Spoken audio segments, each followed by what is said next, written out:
So AEW happened. AEW Dynamite review here. Yeah, this happened.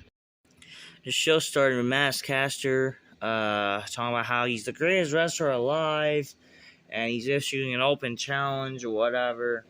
And Hangman Page comes out. This is somebody he never wanted to face. Apparently, this is the redemption arc for Adam Page for God knows what reason. So much for his big heel turn. Yeah, so he defeated Masscaster 1 minute. I'm happy that this match wasn't too long at all. So that's what happened.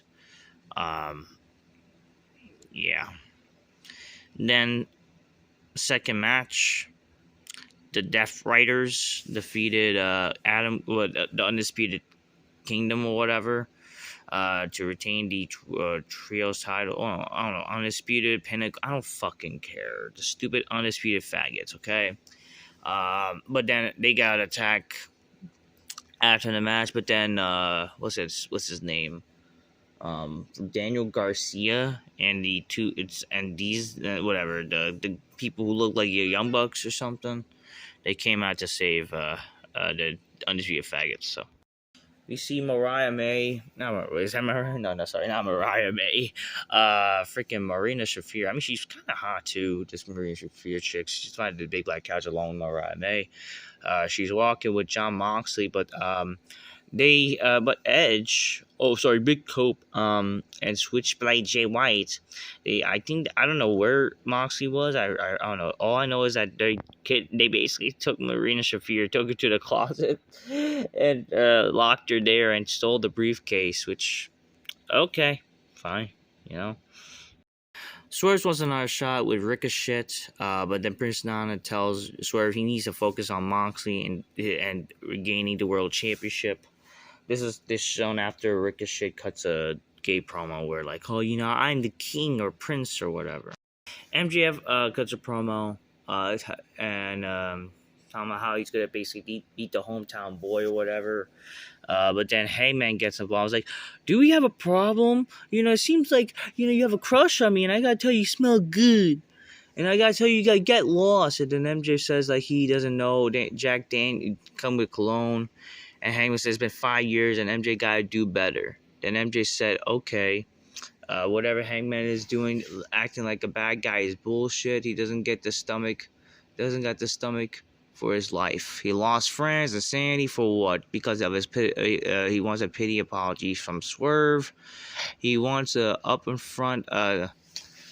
Funniest part of the fans' belief is bullshit, and at the time, going for 2-time world champion people like him, please God forbid this is. I don't fucking care. Something I don't know. I don't know what this fucking bullshit I have to fucking write. Something like they're gonna pretend that this is a story. I don't know. Whatever. What is this? What is this in wrestling? God damn.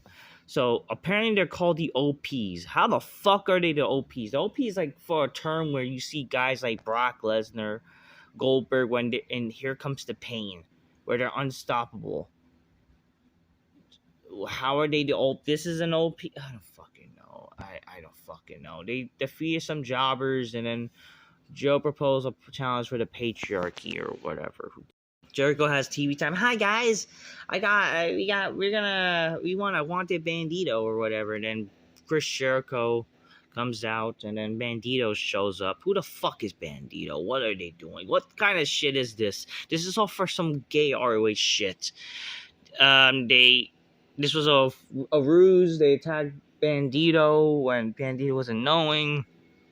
Yeah, Run is ready to save, along with but then Big Bill shows up with a bounty, whatever, and then House Hop shows up and getting the upper hand, and Jericho retreats. What is this shit? What is you doing, Chris Jericho? They both call the Death Rider the D Rider. Edge said how he carried things a few times. Yeah, we know. I was kind of thinking, later in the show, they would probably have challenged Moxley to a maybe, either a ladder or TLC match, something. But no, that briefcase is just nothing really. It just saw, I stole the briefcase. Yeah. Marie tries to take it back, but she's locked in the rock room. Cope says if Moxley wants it back, you better meet him later on tonight. We had Dustin Rhodes. He cut up from backstage. He's home in Texas, and I'm going to bring out the devil.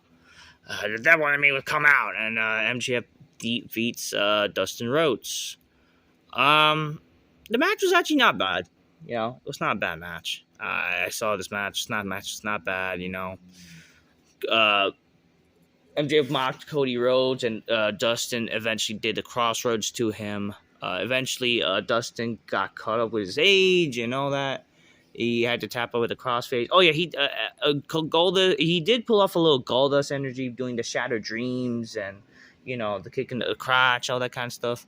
But you know, that was not enough. Eventually, you know, after the match, we had Hangman confronts MJF after he was basically gloating, and then they both brawl a little bit, whatever.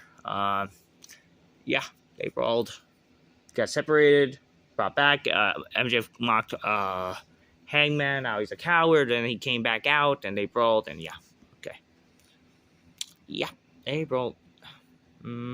Yep. Okay. This chick looks like some freaking porn star. I don't freaking know. But turns out she's like an OnlyFans bitch, whatever. Megan Bain defeats some jobber bitch. And then, oh wow, what is this? Who cares?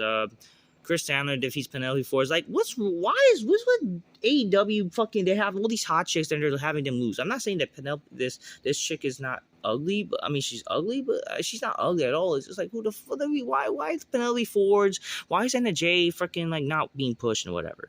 Then we see this OnlyFans bitch, Amazonian OnlyFans bitch. I mean, you know, this is like what Charlotte Flair wishes she's like, at least, you know, but I don't know, this bitch kind of plasticky, I guess.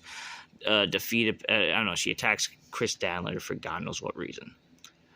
We see some this bitch mocking Sasha Banks or whatever, and then now I'm gonna tear you apart or some bullshit. I don't know, because she's gonna get her shot in Australia. Who cares? Who gives a fuck? Is this like some participation award? But like, why are you having this like title matches based on countries like where you're from?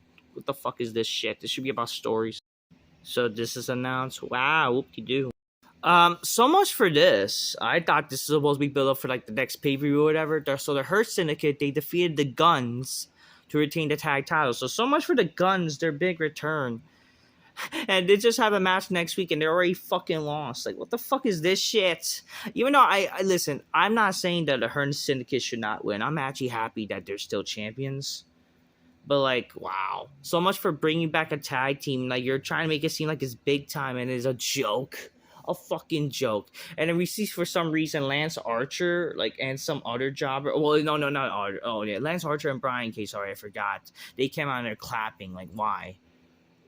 You can't just turn those two people, like, we're supposed to pretend to care. Like, they're gonna. So it's a heel team versus heel team, and they're gonna really care about them feuding. What the fuck are we doing?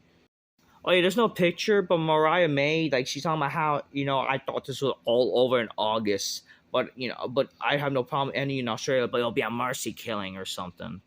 Yeah, that happened. And the main event segment, you know, Edge, Cope, whatever, comes out, says, it's great to be in Dallas, you know, I don't know what, Texas, whatever. You know, it's been a while. Talks about how he wants the World Championship Revolution, or else he'll do something that Moxley doesn't like and he'll break the case. But he also has another case, and he says, hey, you guys remember Spike? So it's the weapon he created for Christian Cage, and now he has that as his arsenal. Moxley comes out, like, you know, you don't know how much that time means to me, you know. I left every piece of soul in that briefcase, and I'm going to break your neck at Revolution. Anyways, Edge got his challenge, but he does break the briefcase, but it didn't break it enough to open it. Well, we were seeing the briefcase, you know, could have been a ruse, could have been something, right? No, it just, they break the briefcase and nothing. We don't even see the title if it's in good condition or anything like that. Nothing. It just amounted to nothing. And then, yeah, the Death Riders, they overwhelm Edge and Jay White a little bit, but then they were able to fight out the odds. And, Edge and Cope, not Cope, whatever, Edge and freaking Switchblade, they stand tall. How, you know, yeah, they're yeah, Edge got Mox at Revolution, while they're gonna they're gonna make sure they're whatever, they're gonna beat they're gonna make up graves to them at freaking Australia. So whatever. I don't know. It's great seeing Edge. Don't get me wrong, but it's like it could have been so much better. They could have done things so much better. They could even announce like some ladder match shit, something. If to make sense with this briefcase thing. But also like, I feel like there should be some story. If you're mentioning something, what's in the briefcase? Maybe it could be something sacred, something freaking personal to Moxley. You know what I mean? But no, they're probably gonna drag it out as some fucking stupid story. Anyway, so that's AEW Dynamite. Yeah, I don't know. The show was just whatever. It wasn't the worst show I've seen. It just cause pretty much boring. You know what I mean? I saw a lot of people were saying that last week's Dynamite was good or something. I don't know. I don't really agree. I mean, I guess this last week's show wasn't. No, actually, I take that back. Not really. I think people are trying to pretend to like AEW because they think they're too negative, which is like, don't feel sad being negative. This show was bad. The show was bad. I can only say the only thing that was like decent last week was literally just the opening segment. And if you think a brawl saves the show, you're retarded. This show was just whatever. It wasn't the worst Dynamite. This Dynamite was not the worst, but it just was whatever. I mean, you had that Dustin Rhodes match. I say the pacing was better. I will agree with this. Like, the pacing was better on this show, if anything, than last week. Like, less matches were longer than usual. The Hangmans, you had some squash matches that made sense. And, you had some edge shit, which is intriguing, but it's like, it didn't amount to anything much, unfortunately. But whatever. We'll see what they do at GrandSlam Australia, if we watch it live or not. And when they ever show it at freaking TNT after the All-Star game. But anyways, that's what's gonna happen. Yeah, we'll see what happens, ladies and gentlemen. That's AEW. Just keep it real. Till next time, peace. Yeah, bye. Overall, wasn't the worst show, but kind of boring at the same time. So whatever.